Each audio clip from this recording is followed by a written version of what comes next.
Tiens donc, quelle est donc cette nouvelle BMW aux couleurs aussi vives et dont la forme disparaît presque dans cette obscurité? Eh bien, c'est la nouvelle BMW qui a participé aux 24 heures du Mans, décorée par Jeff Koons. Non, ce n'est pas une décoration ordinaire, c'est une décoration qui est mûrement réfléchie, mûrement pensée. On voit ici une de ces esquisses qui traduit bien la composition d'ensemble qu'il a voulu donner à sa décoration. Et donc, cette voiture est une œuvre d'art décorée par un artiste extrêmement connu, Jeff Koons, pour notamment ses objets ordinaires et tout à fait banals qu'il a intégrés et propulsés dans le monde de l'art. Donc là, il fait carrément l'inverse, il prend un objet extrêmement rare, précieux, coûteux, un prototype, qu'il décore de manière extrêmement fine, puisqu'on regarde, on s'aperçoit que les lignes épousent le déplacement de l'air contre la voiture, c'est-à-dire l'aérodynamisme. On le voit bien ici dans cette esquisse qu'il a faite de face, l'effet de vitesse qui est donné à cette voiture même quand elle est à l'arrêt. Ici on a un détail, là on a un détail de la peinture qui a été faite sur cette voiture et qui peut nous faire penser à une peinture totalement abstraite. Là, donc chaque détail de cette voiture est une œuvre d'art à elle seule. C'est aussi à la peinture de Piero Dorazio que cette composition sur cette BMW nous fait penser. Cette composition ici de Dorazio aux couleurs très vives, obliques, qui s'enchevêtrent. En voilà une autre ici qui peut faire penser à l'œuvre de Jeff Koons. Donc ici, on connaissait Jeff Koons, comme je l'ai dit tout à l'heure, pour ses objets tout à fait ordinaires propulsés dans le monde de l'art.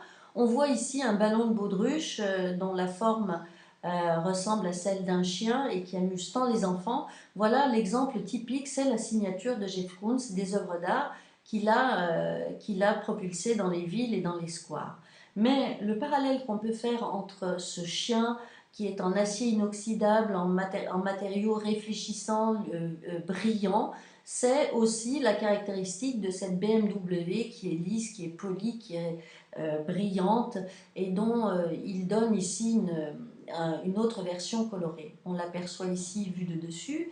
Et quand on regarde cette peinture, il nous vient à l'esprit une œuvre de Russolo qui s'intitule Aérodynamisme d'une voiture.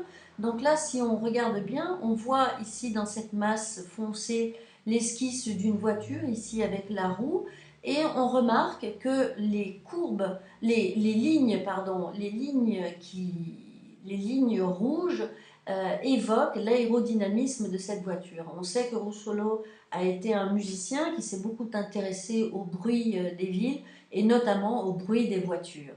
Voilà, donc Jeff Koons, ici, dans sa composition colorée de cette BMW, reprend d'une manière différente, de manière beaucoup plus stylisée, puisqu'on pourrait penser qu'il s'agit d'une voiture issue d'une bande dessinée, d'un film de science-fiction.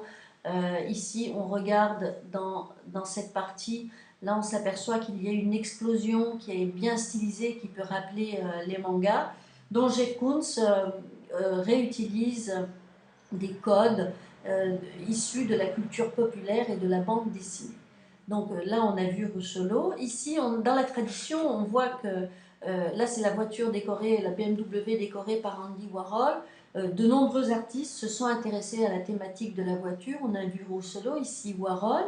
Là, ici, c'est Armand qui a réalisé une accumulation de voitures dans du béton.